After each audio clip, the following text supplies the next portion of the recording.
Hello, it's Julia from Cooper Design. I'm finally back with another project. I'm sad that summer's coming to an end, but I'm also excited about Halloween, which I love. Today's project I've been wanting to make for a while. Actually, I think I spotted these bats on Pinterest last fall, yes. So there was no tutorial and I wanted to come up with my own. So that's what I'm sharing with you today. I'm sharing two versions, one with a stuffed head and the other one not. So if you maybe remember, I made these branches a couple years ago. I added the paper moths to them, which I have also a tutorial, and I also had 1 year leaves on them, which I'm also sharing. There's templates if you want to replicate that, and I wrapped the branches in fairy lights, which I'm also going to link. So let me show you what I did, and I hope you like it.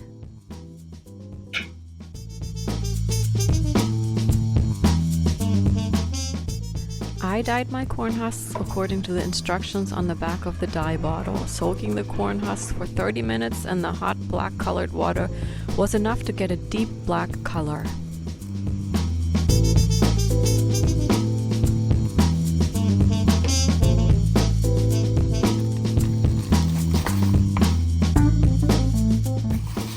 This can get messy pretty quickly, so I made sure to use a metal pot and a metal spoon and had a black old towel to put my damp corn husks on.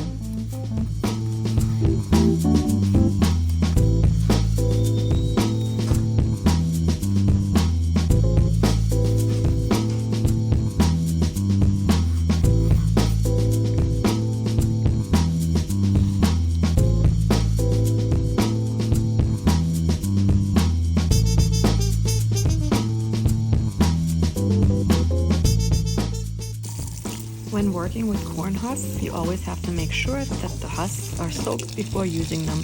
This softens them and makes them workable. Pat them dry before starting your project. I started out by making the head of the bat. After making a couple of these bats, I found it easier to just pick a couple thin strips of corn husks and gather them at the wide end.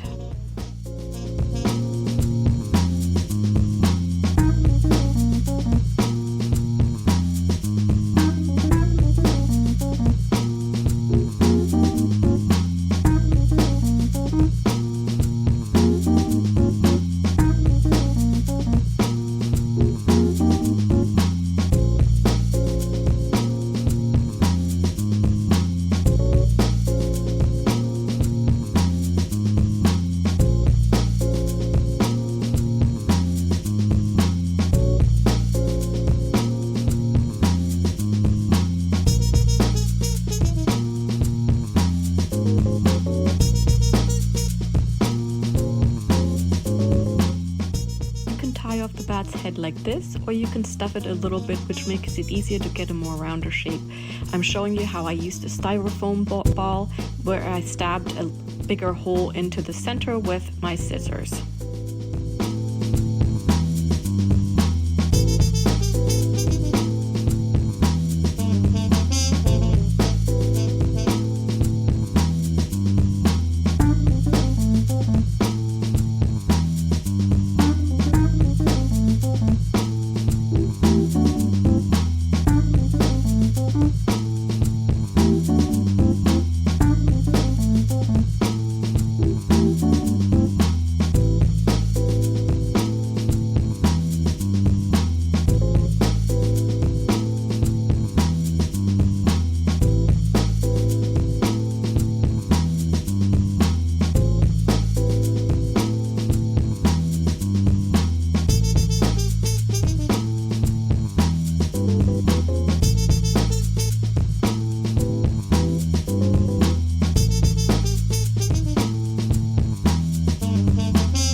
not have to use chopsticks for this next step to tie up the feet, but I find it definitely easier to have something to tie them around and to keep the feet at the same distance.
I can't give you exact measurements for the size of the strips that I'm using for the ears, but here you can see in reference to the size of the head how big they should be.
Time for the wings. As you can see, my left piece has a slight tear in it, but that's okay.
I wanted my bat feet to be exposed, and I found it easier to slide out the chopsticks to be able to cut the wings, but you can just leave the chopstick in if that is what you find easier.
let the bat dry overnight, and the dried corn husk will keep the shape. If for some reason they are not, you could use some hot glue to keep them in place, but I did not have to do that. Here you can see the bats hanging on my branches, and I love how they look. I'm also adding the paper moths to them, and I hung some on my fireplace mantle.